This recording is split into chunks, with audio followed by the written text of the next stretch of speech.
Now you all know this little guy here, which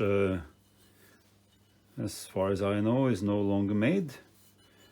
The distance piece for the cross slide for the Myford Super 7 in aluminium, I think casting made in aluminium.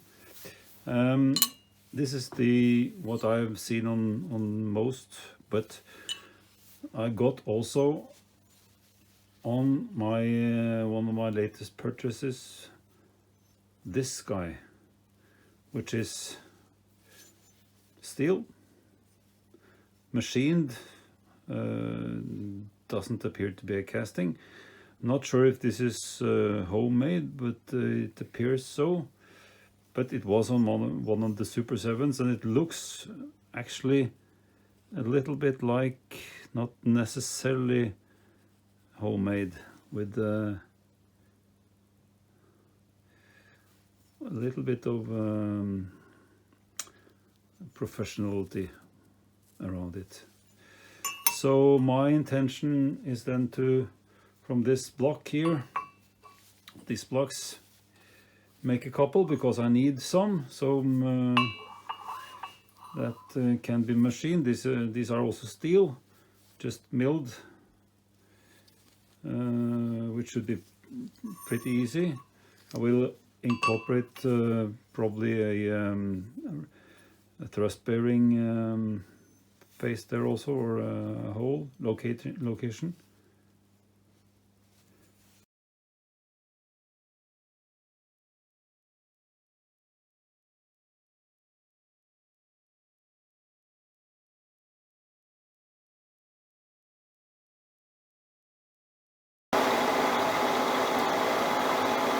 So milling the block from what would be the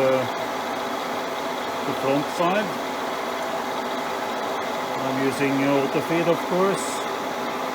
I have it both directions, so I can like that.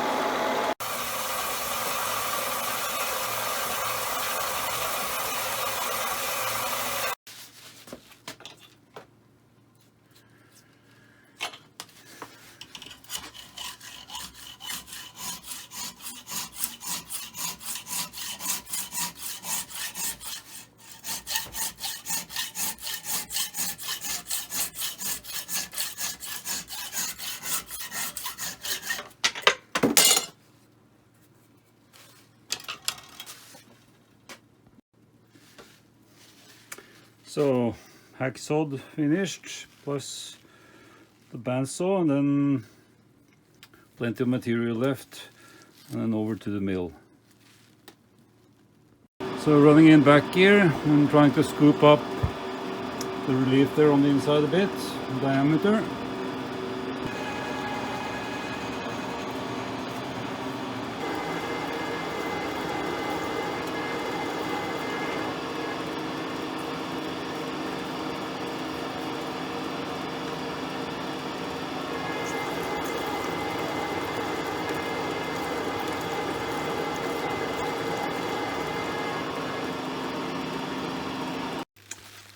Just going in here to get a deeper relief.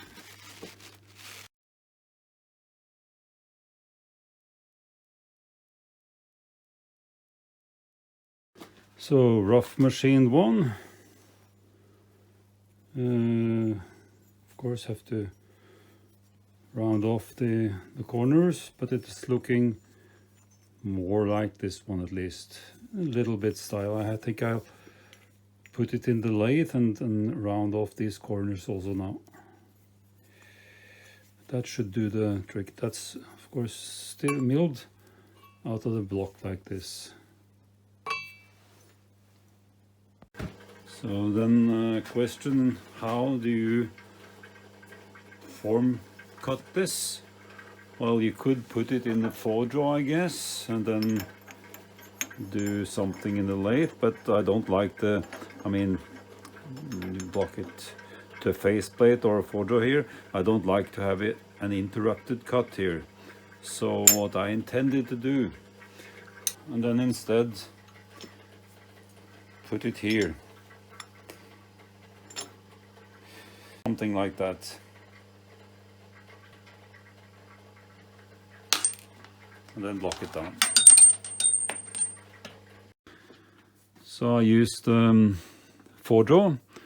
Now for this second piece, I've set the top slide to 11 degrees, I think it was, or at least so I can cut the taper. The 4-jaw will then give me a better chance to get it centered. The other one was a little bit off.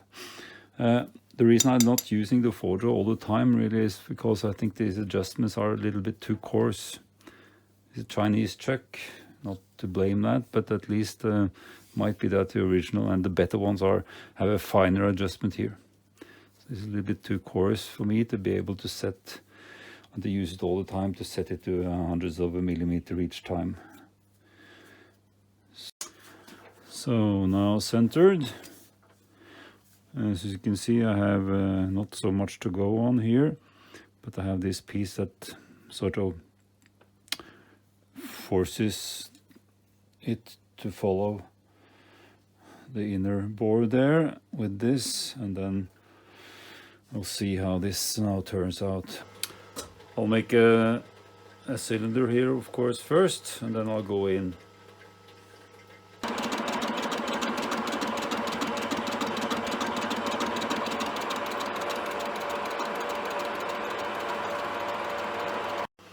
So I will of course go in all the way here to this diameter.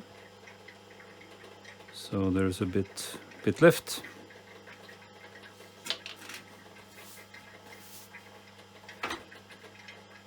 I take it very slowly,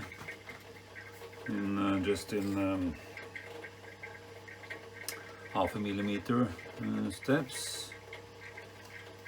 It is, so it takes a while, but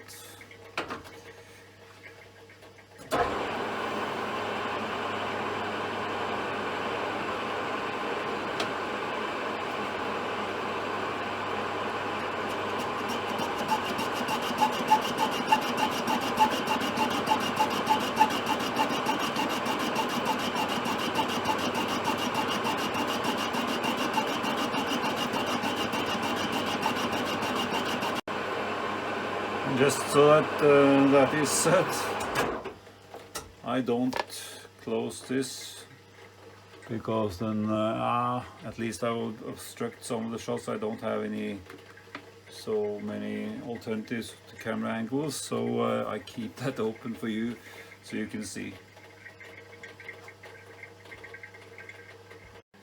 Still haven't put on the DRO, so I'm using this. And of course the method I'm using then is to measure the diameter of this one, set 0, measure the diameter of this one, so I'm 5.8 millimeters. Of course this is reading the radius, so if I take the 2 here, it's half a millimeter in the radius, or 1 millimeter in diameter. So there we go.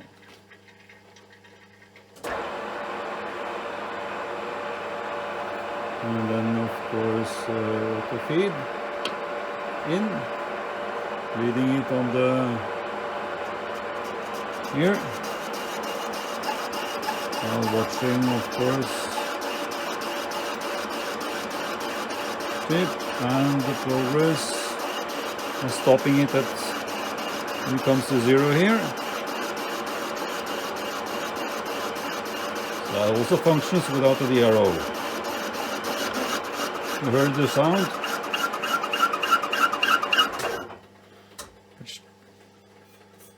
So that's also a viable solution, I mean, without the DRO. I mean, then of course for the cut, the tapered cut, I used the top slide.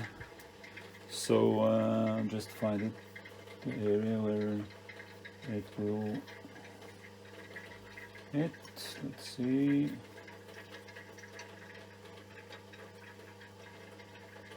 There. Okay. In again. And then a little bit in with it. And then just slightly start from the area where it is most protruding.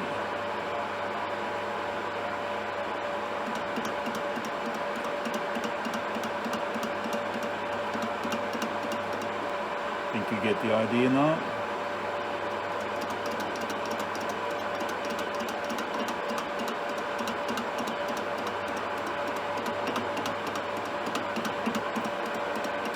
And for these interrupted cuts, it's okay to lock down the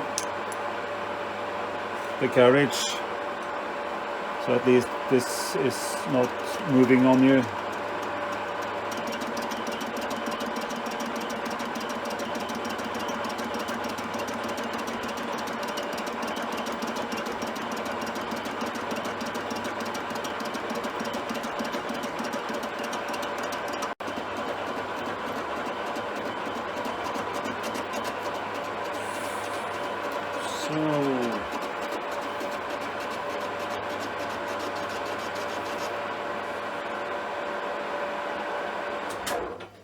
Let's see.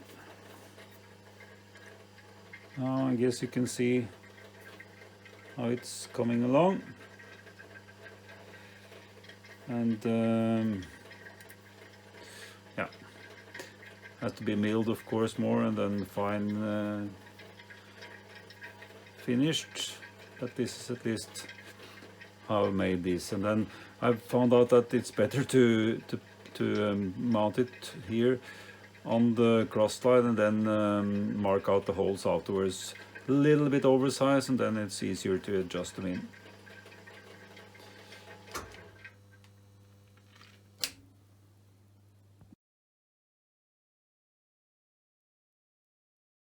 So using a drill press with this kind of tool,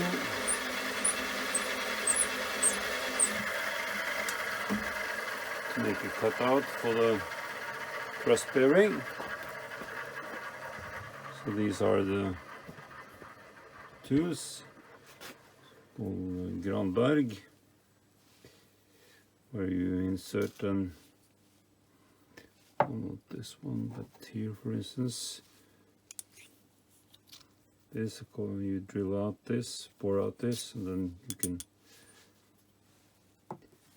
relieve the bore. And there are different types of holders, MT3, 2 and 1.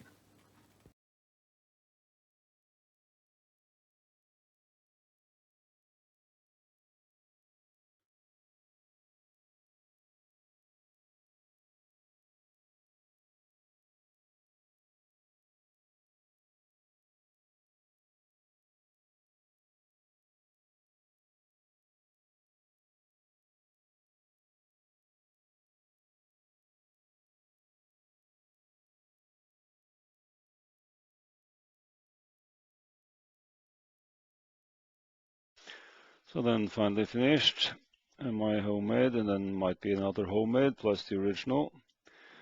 I set it in the lathe, as I said, with blocking it up like this and using the top slide at an angle. It went surprisingly well. I took it careful. Of course, I milled off the top here with a sight mark also, and then I will make recesses to these thrust bearings. Of course, then fit the dial, and also then, well, this guy here, I had a metric hole, so to speak, so I will adjust that now. I guess I can use the same dimensions, just almost, a little bit depending on the thrust bearing sizes. Should stand up well. And that'll come next now, it can also making then those parts and mating it to the screw. thread onto here, because I made it with the matching thread inside. So I just pin it, or actually maybe I can set a set screw here. So that part done.